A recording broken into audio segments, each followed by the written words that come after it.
So hello guys, welcome back to another video to the channel Hammond Trading University. ఈ రోజు మనం ఈ losing streak ని ఎలాగా కంట్రోల్ చేయాలని చెప్పి వీడియో చేయబోతున్నాను. అదే టాపిక్ ఇక్కడ రాసుకొని చూడొచ్చు. సో లాస్ట్ 10 డేస్ నుంచి నేను వీడియో పెట్టట్లేదు, ఎందుకంటే from festival week and some traveling చేస్తూ ఉన్నాను. So that is the reason why the videos are not coming. But ఈ రోజు నుంచి అయితే కన్సిస్టెంట్ గా వస్తూనే ఉంటాయి. Stay tune. అండ్ ఈ రోజు మన టాపిక్ ఏంటి అంటే మన లూజింగ్ స్ట్రీక్ ని ఎలా కంట్రోల్ చేసుకోవాలి అండ్ మనం మళ్ళీ ప్రాఫిట్ స్ట్రీక్స్ ని ఎలా తీసుకోవాలని చెప్పి. ఎంత పెద్ద ట్రేడర్ అయినా సరే ప్రాఫిట్స్ చూస్తాడు అండ్ అగైన్ లాసెస్ కూడా చూస్తాడు. అండ్ ఈ లాసింగ్ స్ట్రీక్ లో ఏం చేస్తాడు అనేది వాడి ట్రేడింగ్ మైండ్ సెట్ ని, ట్రేడింగ్ బిహేవియర్ ని, పర్సనాలిటీని రియల్ గా ఎక్స్పోజ్ చేస్తుంది. సో ఇది ప్రతి ఒక్కటి ట్రేడర్ స్ట్రగుల్ ఫేస్ చేసి ప్రాఫిట్స్ ఖచ్చితంగా చూస్తారు. బట్ లూజింగ్ స్ట్రీక్ ని కంట్రోల్ చేసుకుని మళ్ళీ రివర్స్ లో ఎవడైతే ఈ విన్నింగ్ స్ట్రీక్ మళ్ళీ రిటర్న్ అవుతాడో, కంబ్యాక్ ఇస్తాడో, వాడు రియల్ ట్రేడర్. సో ఈ వీడియో అయితే only for serious people who wants to become profitable. If you are in beginning stage or losing streak or you are any experienced trader, ఖచ్చితంగా ఈ video అయితే మీకే.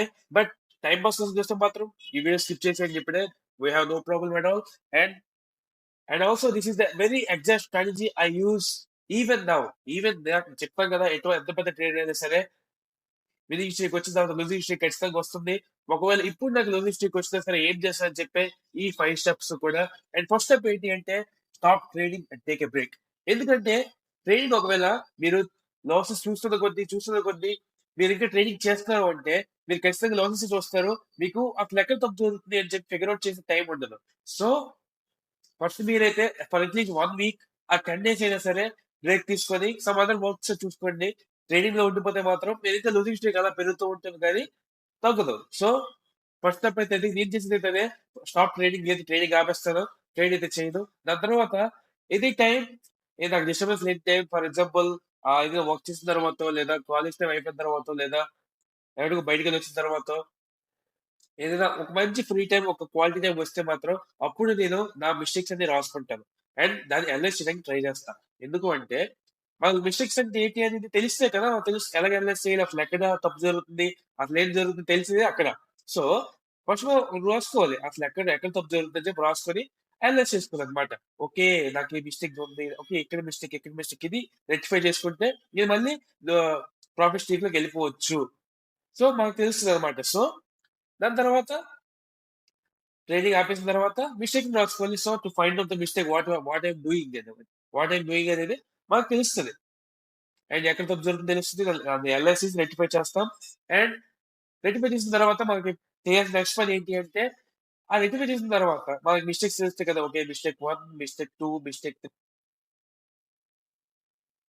Trading లో ఉంటుంది కాబట్టి ఈ ట్రేడింగ్ లో రెక్టిఫై చేసుకొని మళ్ళీ ట్రేడింగ్ ప్లాన్ రీడిఫైన్ చేసుకుంటాం. ఆ రీడిఫైన్ చేసుకున్న ప్లాన్ ని మళ్ళీ ప్రాక్టీస్ చేస్తాం ఫర్ అట్లీస్ట్ 3 వీక్స్. ఎందుకంటే అట్లీస్ట్ 1 వీక్ ఆర్ 1 డే చేస్తే అది అయ్యే పని కాదు. సో ఫర్ అట్లీస్ట్ 3 వీక్స్ చేయాలి. And after that to decrease our losing streak go with funded accounts. ఎందుకంటే మీకు ఒక $100 మీరు ఒక బ్రోకర్స్ లో డిపాజిట్ చేసిన కంటే $100 పెట్టి మీరు ఒక ఫండెడ్ అకౌంట్ బై చేస్తే మీకు 10K క్యాపిటల్ కి యాక్సెస్ దొరుకుతుంది ఛాలెంజ్ ఫేజ్ దాటిన తర్వాత. సో అందులోంచి మీరు ఇంకా ఎక్కువ పేఅవుట్స్ తీసుకోవచ్చు. సో ఫస్ట్ స్టెప్ అయితే ఇప్పటికీ ఫండెడ్ కోసం ట్రేడ్ చేస్తున్నా ఫస్ట్ స్టార్టింగ్ నుంచి ఇప్పుడు దాకా. నేనైతే డైరెక్ట్ బ్రోకర్స్ ఇప్పుడు దాకా ఎప్పుడు నేను ట్రేడ్ చేయలేదు. ఇప్పుడు ఫస్ట్ నుంచి ఫండెడ్ అకౌంట్స్ ట్రేడ్ చేస్తున్నాను. నా గురించి తెలిసిందే నా ఇన్స్టాగ్రామ్ అకౌంట్ చూడండి. ఇన్స్టాగ్రామ్ లో కూడా నేను పేఅవుట్స్ కూడా పెడుతూ ఉంటాను. సో ఇది ఫండెడ్ అకౌంట్స్ ఎందుకు అంత ఇంపార్టెంట్ అని చెప్పి ఫస్ట్ పని నేను ఏం చేస్తానంటే ట్రేడింగ్ ఆపేస్తాను. అసలు ఎక్కడ తప్పు జరుగుతుంది అది కూర్చొని తప్పులు జనరల్